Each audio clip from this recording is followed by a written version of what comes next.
پہلے تو یہ بات ذہن نشین کر لو کہ مجھے دورے وغیرہ کچھ نہیں پڑتے، بلکہ یہ ڈھونگ میں نے اپنے بھائی لطیف سے بچنے کے لیے رچایا رکھا ہے۔ میرے باپ کی وصیت کے مطابق جب تک میرے دورے ٹھیک نہیں ہو جاتے لطیف ان کے جائیداد میں سے حصہ نہیں لے سکتا۔ میں چونک گیا۔ ٹوانے کا یہ روپ میرے لیے بالکل نیا تھا۔ میرے تنے ہوئے عضلات ڈھیلے پڑ گئے اور میں کچھ بات سمجھنے لگا۔ ٹوانے نے اپنی بات جاری رکھی اور کہا، میرا بھائی میری موت چاہتا ہے اور میری خواہش ہے کہ میں اپنے بھائی کو قتل کر دوں، اور جب پولیس پوچھے کہ قاتل کون ہے تو تم 3 لفظوں میں صرف اتنا کہو کہ میں قاتل ہوں۔ اس کے بعد تمہیں 5 لاکھ ملیں گے۔ قاتل؟ مجھ پر کپکپی طاری ہو گئی۔ ایسا لگ رہا تھا کہ میں زیادہ دیر تک کھڑا رہا تو دھڑام سے گر جاؤں گا۔ 5 لاکھ میں پھانسی کا پھندا؟ گھبراؤ مت، تمہیں پھانسی نہیں ہوگی۔ ٹوانے نے غالباً میرا ذہن پڑھ لیا تھا۔ پھانسی تو واقعی نہیں ہوگی، لیکن سزائے موت ضرور ہو جائے گی۔ میں نے ہاتھ جوڑے۔ خدا کے لیے مجھ پر رحم کیجیے، مجھے جانے دیجیے، مجھے نہیں چاہیے 5 لاکھ۔ تھوڑے ہیں تو 10 لاکھ کر دیتے ہیں۔ چلو 10 بھی چھوڑو، 15 لاکھ لے لینا۔ میرا وعدہ ہے کہ میں تمہیں جیل سے چھڑوا لوں گا۔ اس نے دھماکہ کیا، اور اگر نہ چھڑوایا تو؟ میں نے بےچارگی سے کہا، کیسی باتیں کرتے ہو؟ اس سے پہلے بھی تو تمہیں جیل سے رہا کروایا ہے، حالانکہ میں تمہیں جانتا تک نہیں تھا۔ بات تو اس کی ٹھیک تھی، لیکن اس بات کی کیا گارنٹی تھی کہ وہ مجھے 15 لاکھ دے گا؟ یہی بات میں نے ٹوانا سے کی تو اس نے مجھے یقین دلایا کہ جیل سے چھوٹتے ہی وہ مجھے پوری رقم ادا کر دے گا۔ تاہم میں نے سوچنے کے لیے 1 دن کی مہلت مانگی، جو اس نے بخوشی قبول کر لی، لیکن ساتھ ہی یہ بھی باور کروا دیا کہ اگر یہ بات آؤٹ ہوئی تو وہ مجھے گولی مارنے میں 1 منٹ کی دیر نہیں لگائے گا اور لاش وہاں پھینکے گا جہاں جانور بھی نہ جاتے ہوں۔ میں نے پوری توجہ سے اس کی بات سنی اور پھر اجازت لے کر کچی بستی میں شریفہ کے گھر آ گیا۔ جانی مجھ سے بات کرنے کے لیے بےتاب تھا۔ وہ جاننا چاہتا تھا کہ میرے اور ٹوانا کے درمیان کون سی خفیہ بات ہوئی ہے جس کے لیے سارے نوکروں کو ڈرائنگ روم سے باہر بھیج دیا گیا تھا۔ میں جانی کو اپنے راز میں شریک کرنا چاہتا تھا، لیکن ساتھ ہی ساتھ ڈر بھی رہا تھا کہ کہیں وہ مروا ہی نہ دے۔ شریفہ ناک بھویں چڑھائے ہوئے تھی۔ غالباً میری عدم موجودگی میں اس کی پھر جانی سے تو میں ہو گئی تھی۔ ہمیشہ ایسا ہی ہوتا تھا۔ جانی سے جب بھی اس کی لڑائی ہوتی وہ اکثر اپنا غصہ مجھے زہریلا کھانا دے کر پورا کرتی۔ یہ شریفہ بھی عجیب عورت تھی۔ شہر کی کسی کوٹھی میں کام کرتی تھی، لیکن ناک پر مکھی نہیں بیٹھنے دیتی تھی۔ میں نے 1-2 دفعہ کھانے میں نقص نکالنے کی کوشش کی تو اس نے پلیٹ میرے آگے سے اٹھا کر زور سے دیوار پر دے ماری اور بولی، جا کے ماں کے گھر سے کھا۔ سچی بات تو یہ ہے کہ میں اس سے شدید خوف زدہ رہنے لگا تھا۔ اب تو میں نے اس سے کھانے کا شکوہ ہی چھوڑ دیا تھا۔ تاہم ہر روز میری خواہش ہوتی کہ کم از کم یہ تو پتہ چلے کہ آج جو میں نے کھایا ہے وہ تھا کیا، لیکن کبھی یہ راز فاش نہ ہو سکا۔ وہ چیزیں ہی بڑی عجیب و غریب بناتی تھی۔ کبھی چکن میں بڑے گوشت کا قیمہ ڈال دیتی، کبھی دال میں حلوہ ڈال دیتی، کبھی مرچوں والی سویاں تیار کرتی اور کبھی میرے آگے میٹھا اچار رکھ دیتی۔ یہ کھانے کھا کھا کر میں روز نئے ذائقوں سے روشناس ہو رہا تھا۔ ہاں تو میں بات کر رہا تھا کہ جانی کریت کر مجھ سے پوچھ رہا تھا کہ ٹوانا صاحب نے مجھ سے کیا بات کی۔ میں نے حتمی فیصلہ کر لیا کہ جانی کو اس راز میں شریک کیا جائے، لیکن اس کے لیے ضروری تھا کہ شریفہ کی عدم موجودگی میں بات کی جائے۔ لہٰذا میں نے جانی کو اشارہ کیا کہ اس وقت کوئی بات نہ چھیڑے اور رات ہونے کا انتظار کرے۔ رات ہوتے ہی جانی میرے کمرے میں گھس آیا۔ اس سے پہلے کہ وہ مجھے کچھ کہتا پیچھے سے شریفہ بھی آ پہنچی۔ چل جا کے سر درد کی گولی لے کر آ، سارا دن کام کر کے میرا دماغ گھس جاتا ہے۔ جانی نے منہ بنایا، اس وقت کہاں میڈیکل سٹور کھلا ہوگا؟ شریفہ نے بڑی مشکل سے غصہ کنٹرول کیا اور بولی، بک بک نہ کر، تیرے نشے کے لیے تو ساری رات میڈیکل سٹور کھلے رہتے ہیں۔ جانی بھی ضد میں آ گیا، اس وقت دل نہیں چاہ رہا، میں تھکا ہوا ہوں۔ جانی جا چلا جا، مجھے غصہ نہ دلا۔ شریفہ آہستہ آہستہ اپنی جون بدل رہی تھی۔ مجھے آنے والے وقت کی خوفناکی کا احساس ہو رہا تھا، لہٰذا میں نے جانی سے کہا کہ وہ جائے اور گولی لے آئے، لیکن جانی بھی ڈھیٹ ہڈی تھا۔ مزید پکا ہو کر بیٹھ گیا۔ لو میں لا دیتا ہوں، میں نے جھگڑا ختم کرنا چاہا۔ میری بات سنتے ہی اچانک شریفہ نے پوری طاقت سے میرے منہ پہ گھونسا دے مارا۔ یہ افتاد اتنی اچانک تھی کہ مجھے سنبھلنے کا موقع ہی نہ مل سکا۔ میں بلبلاتا ہوا دور جا گرا۔ ساری دنیا گھومتی ہوئی محسوس ہو رہی تھی، ایسے لگ رہا تھا جیسے مجھے جلتی ہوئی بھٹی میں ڈالا جا رہا ہے۔ میں زمین پر لوٹ پوٹ ہونے لگا۔ جانی تیزی سے اٹھا اور اٹھتے ہی شریفہ کے بال پکڑ لیے۔ تیری تو ایسی کی تیسی، تو نے میرے دوست پہ ہاتھ اٹھایا؟ شریفہ نے فوراً جوابی حملہ کیا اور پوری قوت سے جانی کے ہاتھ پر دندی کاٹ لی۔ جانی کے حلق سے ایک ہولناک چیخ نکلی اور وہ شریفہ کے بال چھوڑ کر اپنا ہاتھ دبائے فرش پر گر گیا۔ عجیب منظر تھا۔ فرش پر ایک طرف میں درد کے مارے لوٹیاں کھا رہا تھا، دوسری طرف جانی بلبلاتا پھر رہا تھا اور شریفہ ٹھن کر کھڑی تھی۔ میری آنکھوں کے سامنے اندھیرا سا آ گیا۔ اس سے پہلے کہ میں کچھ سمجھتا، سب کچھ میری آنکھوں کے سامنے سے اوجھل ہو گیا۔ میں کتنی دیر بے ہوش رہا یہ تو مجھے معلوم نہیں، لیکن جیسے ہی مجھے ہوش آیا میں نے محسوس کیا کہ یہ شریفہ کا گھر نہیں ہے۔ میں نے ادھر ادھر دیکھا اور حیران رہ گیا۔ یہ تو کوئی بہت ہی اچھا سا گھر لگ رہا تھا، لیکن میں تو شریفہ کے گھر بے ہوش ہوا تھا۔ مجھے یہاں کون لایا؟ میرے ذہن میں سوالات گردش کرنے لگے، لیکن ظاہری بات ہے کہ جواب ملنا اس وقت تک ناممکن تھا جب تک میں اٹھ کر پتہ نہ کرتا کہ وہ کون مہربان ہے جو مجھے وحشی شریفہ کے چنگل سے چھڑا کر یہاں تک لایا ہے۔ شریفہ کے بارے میں میری حتمی رائے یہ تھی کہ وہ یقیناً کسی جنم میں چڑیل رہی ہوگی۔ خدا گواہ ہے کہ اس کا مکہ اتنا طاقتور تھا کہ میرا جبڑا تک ہل کر رہ گیا تھا۔ میں یکدم اٹھ کر بیٹھ گیا۔ درد کی تیز لہر نے مجھے شریفہ یاد دلائی اور میں نے سر پکڑ لیا۔ تھوڑی دیر تک یوں ہی رہا، پھر جیسے ہی آنکھیں سامنے کی طرف کیں میرا پورا وجود برف کا ہو گیا۔ یوں لگا جیسے میں پھر بے ہوش ہو جاؤں گا۔ یہ سب کیا تھا؟ میں تو سوچ بھی نہیں سکتا تھا۔ سامنے انتہائی حیرت انگیز اور ناقابل یقین منظر تھا۔ میرے بالکل سامنے کرسی پر فہمی بیٹھی خاموشی سے مجھے گھور رہی تھی۔ میں تھر تھر کانپنے لگا۔ کمرے میں ہمارے علاوہ اور کوئی نہیں تھا، دروازہ بھی لاک نہیں تھا۔ پہلے میں نے سوچا کہ دوڑ لگا دوں، پھر ذہن میں آیا کہ جو اتنے اطمینان سے بیٹھی ہوئی ہے اس نے یقیناً کوئی نہ کوئی انتظام کیا ہوگا۔ فہمی، تم یہاں؟ میں نے بڑی مشکل سے کہا۔ اس نے ایک طویل سانس لی اور جواب دینے کی بجائے دوبارہ مجھے گھورنے لگی۔ میں مزید بوکھلا گیا۔ فہمی، تم کہاں چلی گئی تھی؟ میں نے الٹا اس سے سوال کر دیا۔ مجھے پکا یقین تھا کہ میرا یہ بونگا سوال سن کر فہمی کم از کم ایک آدھی جوتی تو میری طرف ضرور اچھالے گی، لیکن حیرت کی بات ہے کہ وہ خاموشی سے مجھے گھورتی رہی۔ پتہ نہیں کیوں وہ میرے کسی سوال کا جواب ہی نہیں دے رہی تھی۔ یا تو اسے کسی نے منع کیا تھا یا وہ کسی کا انتظار کر رہی تھی۔ میرا دوسرا خیال زیادہ درست ثابت ہوا۔ وہ واقعی کسی کا انتظار کر رہی تھی۔ اسی اثنا میں دروازہ کھلا اور جو صورت نظر آئی اسے دیکھ کر میرا دماغ پھر بھگ سے اڑ گیا۔ پتہ نہیں وہ کیسا منحوس دن تھا کہ دل و دماغ پر جھٹکے پہ جھٹکے لگ رہے تھے۔ میں نے آنکھیں پھاڑ کر دروازے کی طرف دیکھا۔ وہاں سے شریفہ اندر داخل ہو رہی تھی۔ میری طرف دیکھتے ہی اس نے عجیب سا برا منہ بنایا، پھر تیزی سے فہمی کی طرف بڑھ گئی اور اس کے کان میں کچھ کہنے لگی۔ میں نے پوری توجہ اس کی بات سننے کی طرف لگا دی، لیکن کچھ نہ سن سکا۔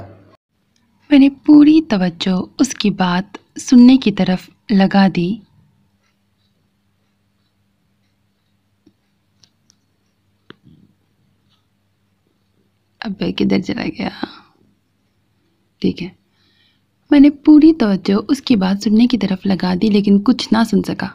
اگرچہ اس کا یہ عمل اسلامی شعائر کے خلاف تھا کہ وہ ایک تیسرے بندے کی موجودگی میں دوسرے بندے سے کان میں باتیں کر رہی تھی، تاہم میں مجبور تھا، ورنہ اسے ضرور سمجھاتا۔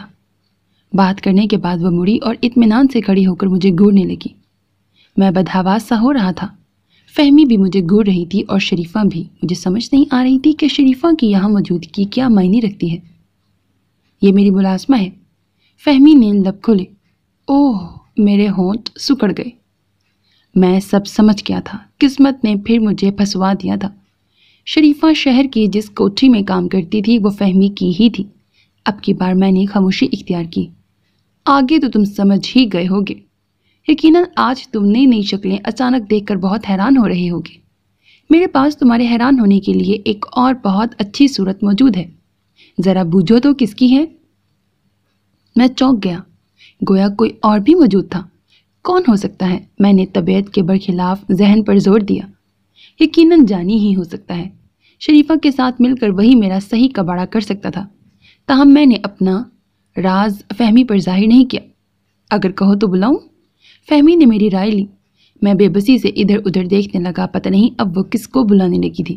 آ جائے، اس نے اطمینان سے کہا اور دروازہ آہستہ سے کھلا۔ میں نے آنے والے کو دیکھا اور فوری طور پر بے ہوش ہونے کی تیاری کرنے لگا۔ دروازے میں سے تھانے دار اندر داخل ہو رہا تھا۔ یہ لیجیے، یہ رہا آپ کا ملزم، بڑی مشکل سے قابو آیا ہے۔ فہمی کھڑی ہو گئی۔ مجھ پر نظر پڑتے ہی تھانے دار کی آنکھوں میں چمک ابھر آئی۔ اس نے ہونٹوں پر زبان پھیری اور میری طرف بڑھا۔ گرفتاری مبارک ہو کمینے، اس نے ڈنڈے سے میری تھوڑی اوپر کرتے ہوئے کہا۔ شیم ٹو یو، میں نے مہذب انداز میں کہا۔ میری بات سنتے ہی تھانے دار کی آنکھیں سرخ ہو گئیں۔ میڈم، اب میں اس کے ساتھ جو مرضی سلوک کروں، آپ نے درمیان میں نہیں بولنا۔ فہمی ہنسی۔ ہاں ہاں، جو چاہے کیجیے، بس اتنا ذہن میں رہے کہ اسے مرنا نہیں چاہیے۔ نہیں مرتا، نہیں مرتا، یہ مر گیا تو کیا مزہ آئے گا؟ کیوں اوئے بریکٹ گالی، اس دن ٹوانا صاحب کا ورکر بن کر رہائی پا گیا تھا، اب دیکھنا میں تجھے کیسا ورکر بناتا ہوں۔ تیرے ٹوٹے نہ کر دیے تو پھر کہنا، تجھ پر 5 ڈکیتیاں ڈالوں گا۔ میں ہاتھ جوڑ کر رونے لگا۔ تھانے دار صاحب، بے شک مجھ پر پورے ملک کی ڈکیتیاں ڈال دیں، میرے سارے قتل بھی مجھ پہ ڈال دیں، ساری چوریاں اور اغوا کی وارداتیں بھی مجھ پہ ڈال دیں، لیکن میری صرف ایک گزارش مان لیں۔ تھانے دار حیرت سے بولا، وہ کیا اوئے؟ میں نے ہاتھ جوڑے، مجھے چھوڑ دیں۔ تھانے دار میری بات سنتے ہی غصے سے پاگل ہو گیا۔ اس نے مجھے گدھی سے پکڑا اور ایک ہی جھٹکے میں سیدھا کھڑا کر دیا۔ اوئے، چھوڑوں گا تو صحیح، لیکن ایسا کر کے چھوڑوں گا کہ کسی کو منہ دکھانے کے قابل نہیں رہو گے۔